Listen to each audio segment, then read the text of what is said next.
They hanged her on the tree for being half-blood until the rancher cut the rope and called her mine. Edge of the New Mexico Territory, late spring 1873. A stretch of land where the desert began to bleed into the hills. Wind moved without pause, carrying dust and silence alike.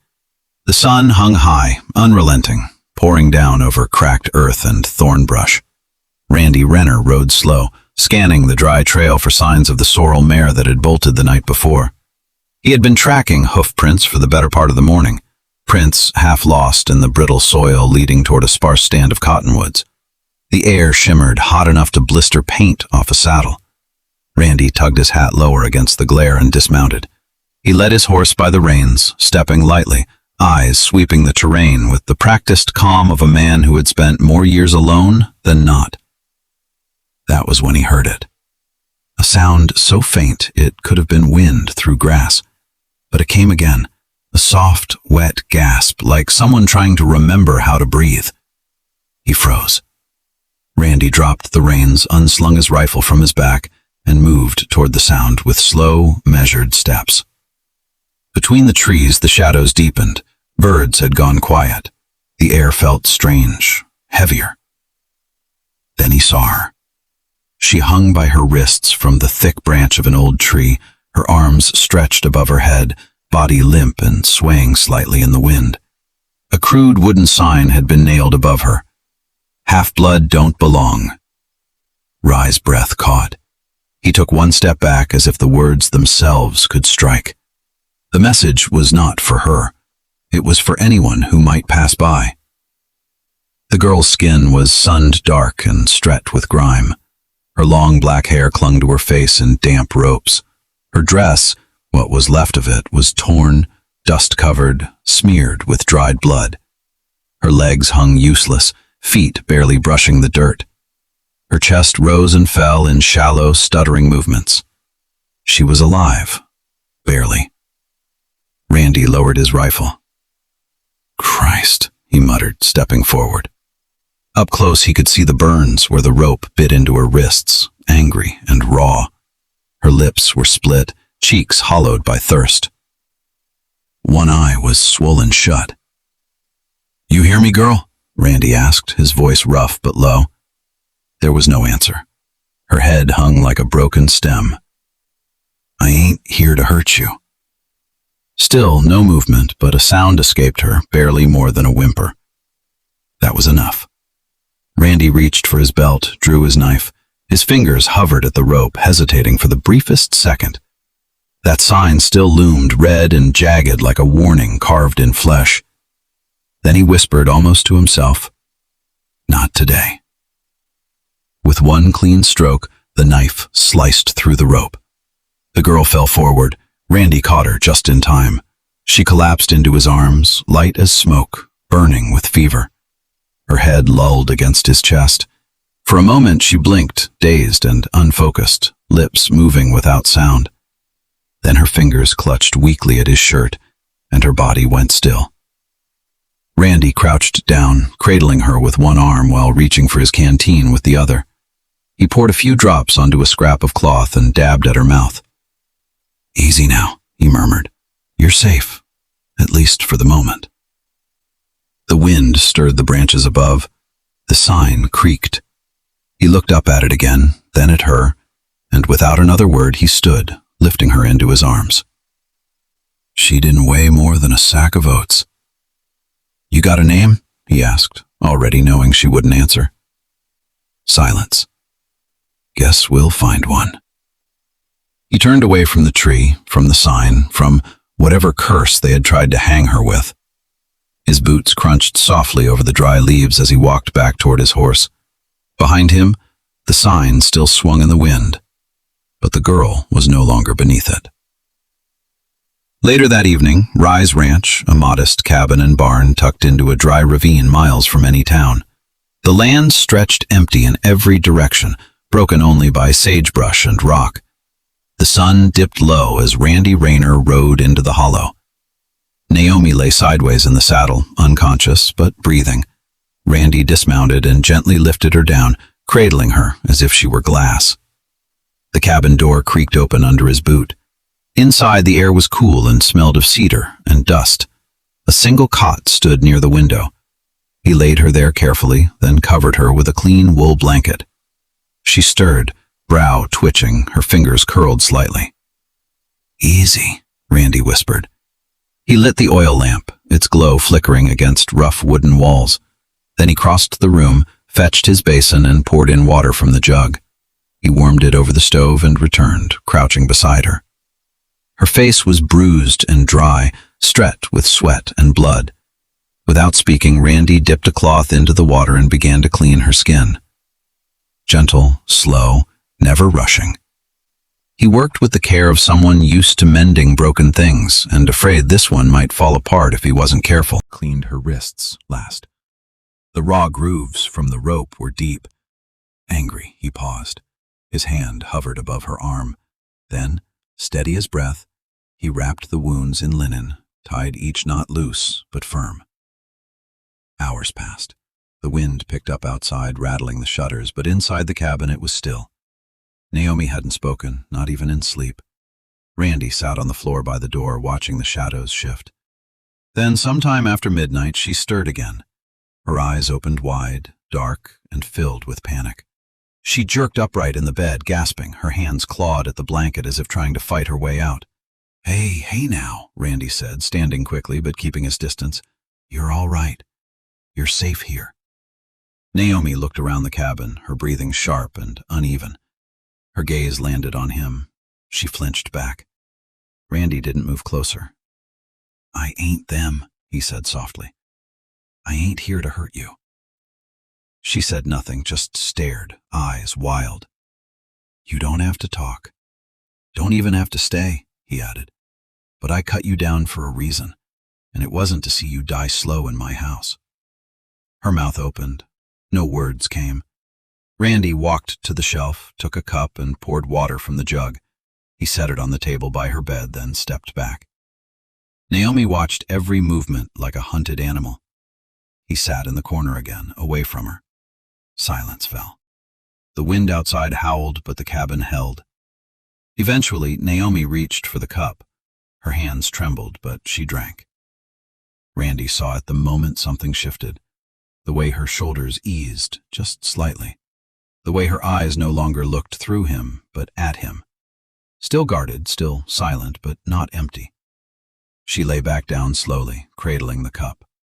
Randy didn't speak again that night. He just watched her drift into sleep. The water half finished in her lap, the linen on her wrists stained faintly red. In the dark, he whispered, mostly to himself, "You're safe here.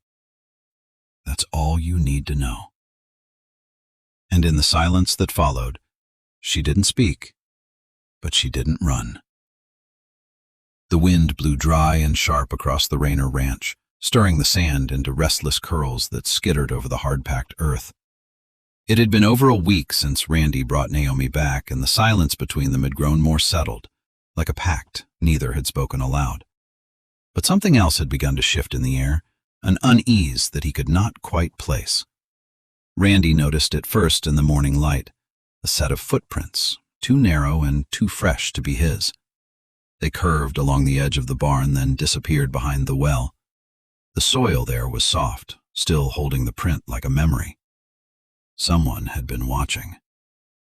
He kept the discovery to himself, but from that day on, he started sleeping with his rifle laid across his lap, propped against the edge of the door.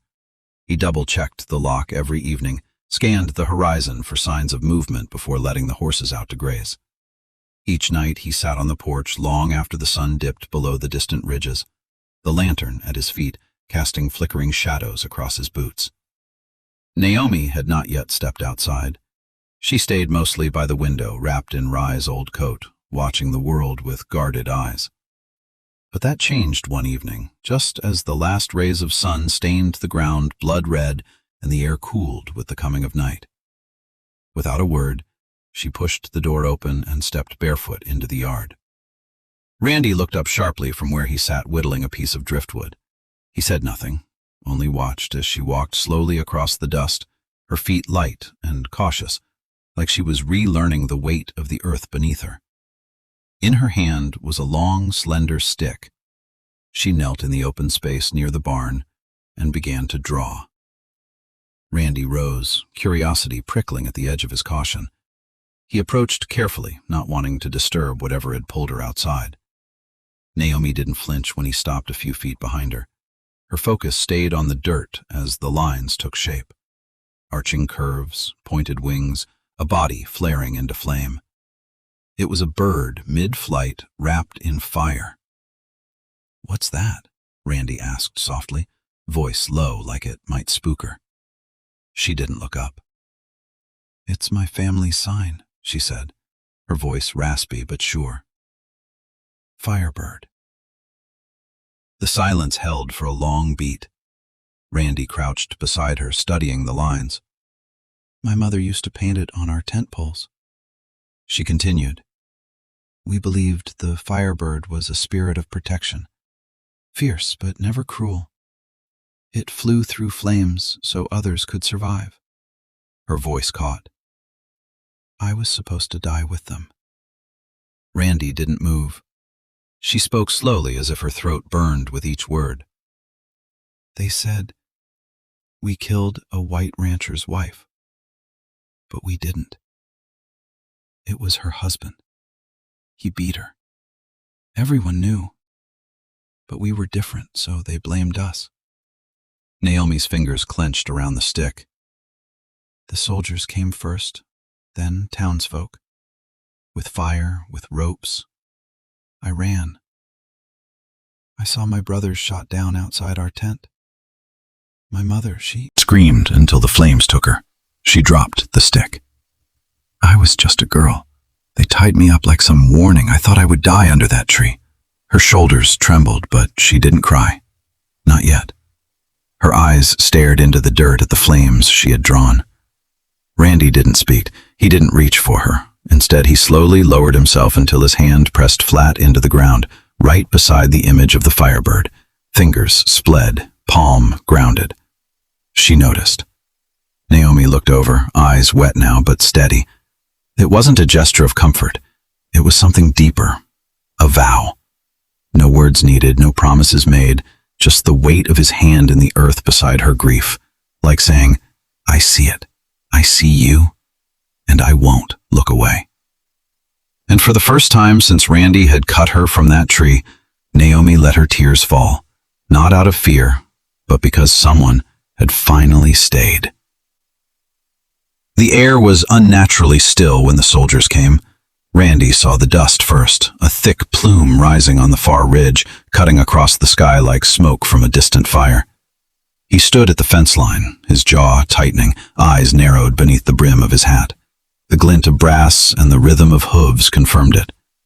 Us cavalry. Naomi stood just inside the cabin door, hidden in shadow, watching him watch them. 3 men rode up, but only one dismounted. He was tall, sharp-featured, with boots too polished for the land he stood on. A silver badge gleamed on his chest. "Lieutenant Garrett James," his voice cut clean through the dry air. "Randy Renner." Randy nodded slowly. "That's me." The lieutenant reached into his coat, pulled out a folded paper, and handed it over. "You're a law-abiding man, I take it. Seen this girl around?" Randy unfolded the wanted notice. The sketch was rough but unmistakable. Dark hair, sharp cheekbones, fire in her eyes, even on paper. Her name printed below. Naomi wanted for murder and escape. Reward, $75. "She's considered dangerous," Garrett continued. "Killed a settler's wife, stabbed 2 soldiers on her way out of custody. You'd be doing the country a service if you turned her in." Randy stared at the paper for a long moment. Then he refolded it carefully and handed it back. "Ain't seen no girl around here," he said flatly. Garrett cocked his head. "You sure about that? You live out here alone?" "Always have." The lieutenant looked past him toward the cabin. "Mind if we take a look around?" "I do." Garrett raised an eyebrow. "Got something to hide?" Rye's voice dropped lower. "Only my piece. Would like to keep it." For a moment the 2 men held each other's gaze like drawn pistols. Then Garrett gave a tight smile and climbed back onto his horse. "Well, if you do see anything unusual, Rayner, we'll be nearby." And with that, they rode off, leaving only silence and suspicion behind. Randy watched until the dust swallowed them. Then he turned and walked slowly back toward the house. Naomi was sitting at the table, stiff as stone. She had heard everything. When he stepped inside, she didn't speak at first. She just looked at him with those wide, dark eyes, half afraid, half something else. Then quietly she asked, "Why did you lie for me?" Randy set his hat on the peg, then looked at her for a long time, searching for the right words. When they came slow. "Because I see you, and I don't see a killer." Her lip trembled just slightly. She looked away like the weight of being believed was heavier than the rope that once held her. That night, after the sky had turned to coal and the stars blinked through the haze, they sat side by the fire. The wind outside hummed low against the walls, but inside it was quiet, safe. Naomi had wrapped herself in the woven blanket again, her knees drawn to her chest. Randy sat nearby, sharpening his knife slowly, the sound of stone against steel, steady and calm. After a long silence, Naomi shifted. She turned toward him, eyes reflecting the firelight, and slowly reached out. First, she placed her hand on her own chest, right over her heart. Then she leaned forward and pressed that same hand to his chest, above the place where his heart beats, solid and slow beneath the worn fabric of his shirt. Randy froze. She didn't speak. She didn't need to. The meaning pulsed between them, quiet and fierce. "I am still here, and so are you." His hand rose, not to stop her, not to question, but to cover hers, fingers entwined. In the crackling glow of the fire, something shifted, not a confession, not a vow, just understanding. And for the first time, neither of them felt alone.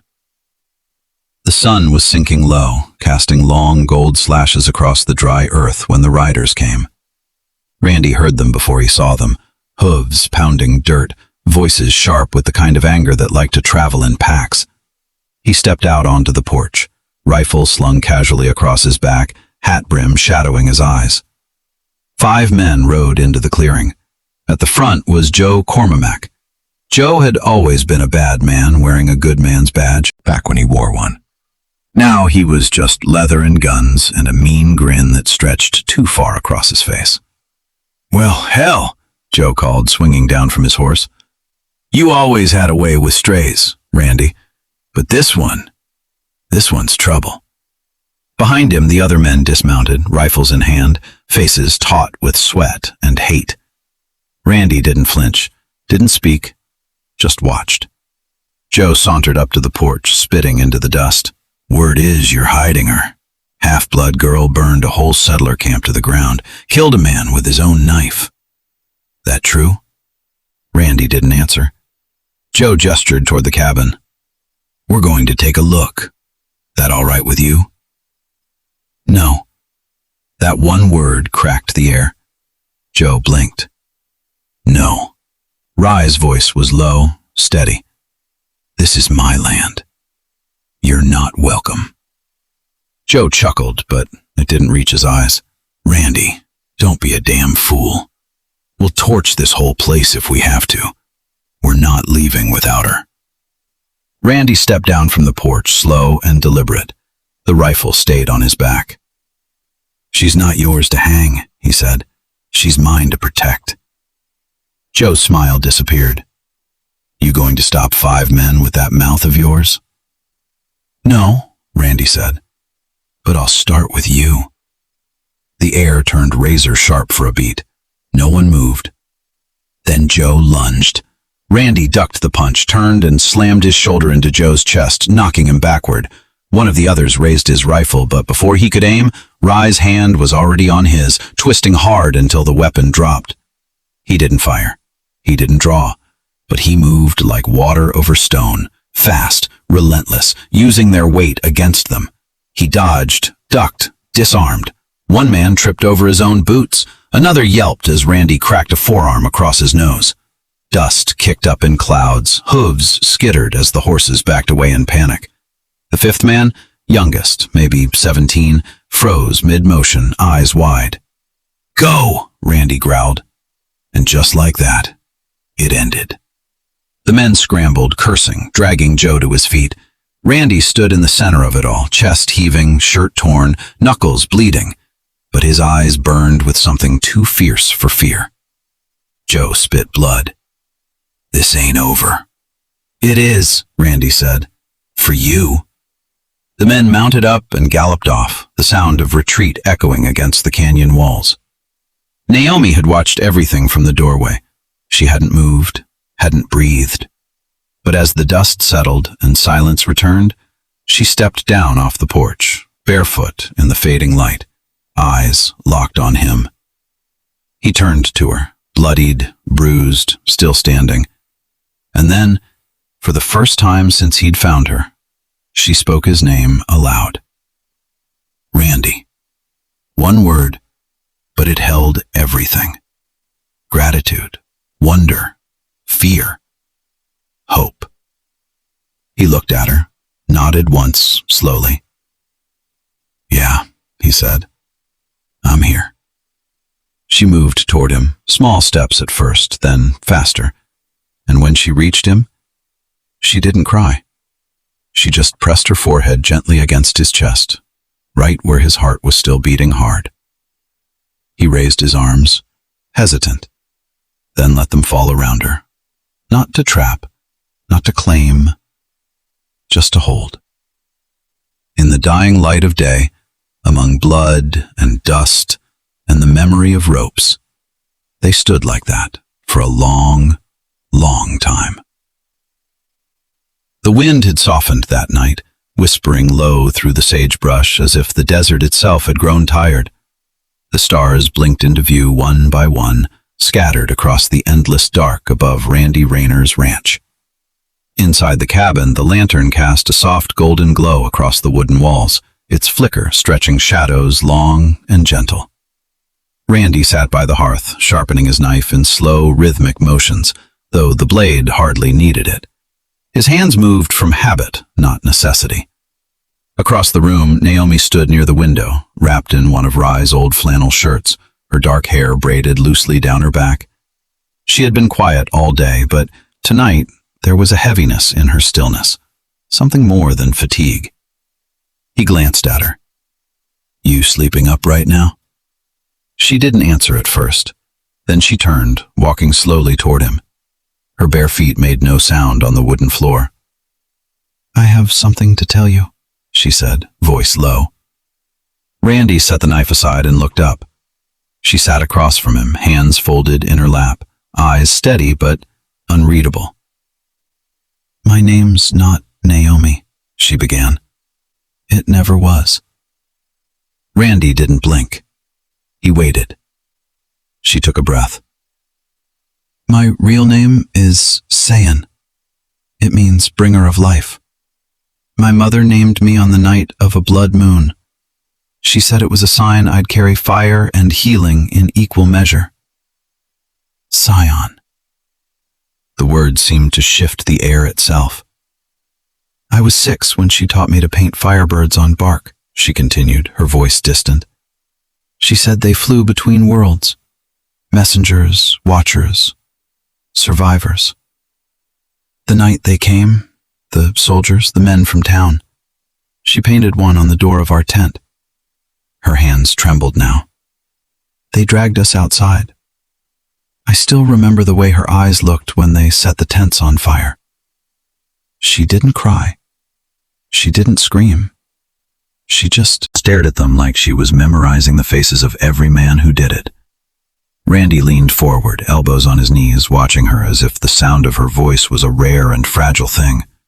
"She pushed me into the hollow beneath the roots of a fallen cedar. Kian told me to stay quiet, that if I lived, I'd have to carry something. Not hate, not revenge, but the truth." She finally met his gaze. "You want truth, Randy? Here it is." Her voice cracked. "If I wasn't half white, if I didn't have your blood in me too, would you have still cut me down from that tree?" He didn't answer right away. Instead, he reached across the space between them and placed his hand gently against her cheek. The calluses on his fingers felt like worn leather, but his touch was tender, steady. "I don't love your blood," he said quietly.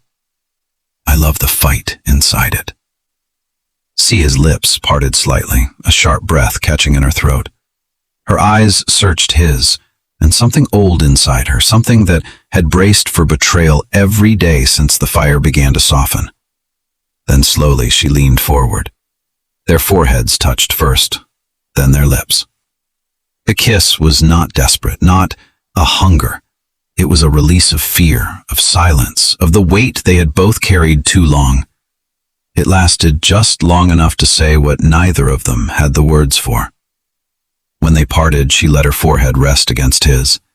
He kept his hand on her cheek, thumb brushing just below her eye.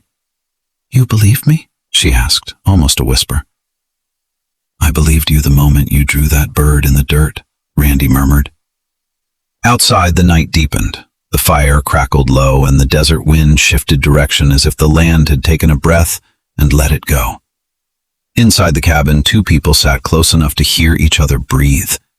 Not as strangers, not even as fugitives, but as two halves of something broken that had finally begun to mend. The sun had barely dipped beneath the horizon when the riders were seen on the ridge. Dust curled behind hooves like smoke over the earth. Randy Renner watched from the fence post, one hand tight around his spyglass, the other resting near his revolver.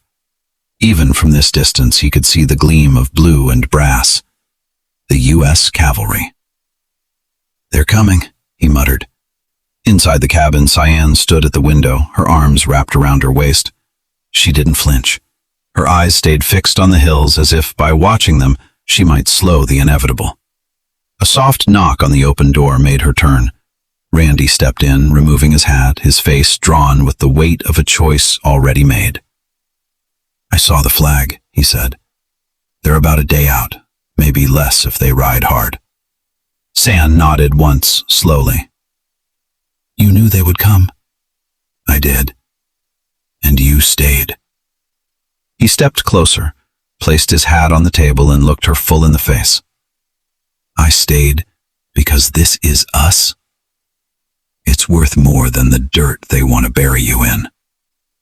She looked down, her fingers tightening on the fabric of her blouse. "They won't stop, Randy." "I know," he said, "which is why we can't stay." Cyan lifted her eyes. "Run." He shook his head. "Not run, just ride somewhere else. Somewhere their laws don't reach. South, over the border. There's land where no one knows your name, where they won't look at your skin like it's a crime." She didn't speak for a long time. Randy stepped closer, voice low, steady, saying, "I ain't asking you to hide. I'm asking you to live with me." Her breath hitched. "I'm not afraid of them," she said. "Not anymore." "I know," he replied. "I'll go," she said, "but not to escape. I'll go to live with you." A silence passed between them, soft, full, final. Then she smiled. It was small, sad, and true. That night, while the wind blew dry over the ridges, they prepared.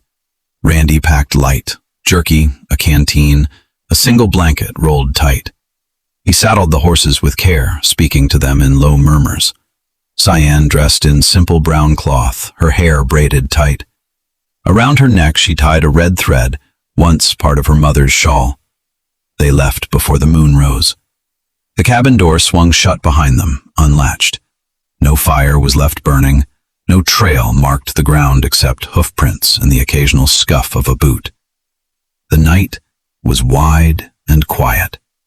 The stars blinked like old gods watching. Two riders moved through the dark. Not fugitives, not heroes. Just a man and a woman with nothing left to give but themselves, and nowhere left to go but forward. As they crossed the dry creek bed at the edge of the valley, Cyan looked back once. "What is it?" Randy asked. She didn't answer at first. Then she said, "I'll remember the way the wind sounded here." He nodded. "I'll remember the first time you said my name." They rode on, silent again. Trust was no longer a question between them. It was the only thing they carried. The moon was high, full, and pale as bone, casting silver light over the scrub brush and stone ridges that marked the edge of the known land. Only a few more miles, and they would be beyond the border. They were free, unseen, untouched, no longer shadows for those who wanted them erased. Rye's breathing stayed slow and controlled, his gaze scanning the trail ahead, muscles tight in the saddle. Kian rode close beside him, fingers wrapped firmly around the reins, the red thread at her throat dancing in the wind. Then the gunshot came. A sharp crack split the silence. Randy jolted backward. A dark stain spread across his shirt like a blooming crimson star. "Randy!" Kian cried, yanking her horse to a stop as he slid from the saddle and crashed to the ground, clutching his side. Another bullet sliced through the air. Kian dropped instantly, pulling him toward a narrow break in the rocks, an old wash carved into a tight crevice. Pain burned through her shoulders as she dragged him out of sight. Gravel tore at her knees. His weight was heavy and blood seeped through his fingers. He looked up at her, vision fading. "They once tied you to a tree," he whispered hoarsely. "Men like them. I won't leave you behind. Not again." She pressed both hands firmly over his wound, steady and unshaken. "Then don't you dare die," she said. "We survive together. Or we fight together." She pulled his rifle free, checked the chamber, and peered through a gap in the rocks. 2 cavalrymen were dismounting, moving through the brush, slow, overconfident. Kian tightened her jaw. When one stepped into the moonlight, she fired. The bullet struck his leg. He fell screaming. The other dove for cover. She fired again, wide, on purpose, making them think more rifles waited in the dark. They didn't advance. Long minutes crawled by before the sound of hoofbeats finally faded. Only then did she breathe. She returned to Randy, who hovered at the edge of consciousness. "Stay with me," she murmured, brushing her lips against his forehead. "We're close." And somehow, they made it. By sunrise, they had crossed the border. By nightfall, they found refuge near a bend in the river, hidden deep among the pines, a place no patrol road and no map bothered to name. Weeks turned to months. The wound healed slowly. Randy carried a limp now, but he stood strong. He trained horses again, never straying far from her. In a small cabin built of pine wood and patience, Cyan Rayner sat by the window sewing a tiny shirt, no longer than her forearm.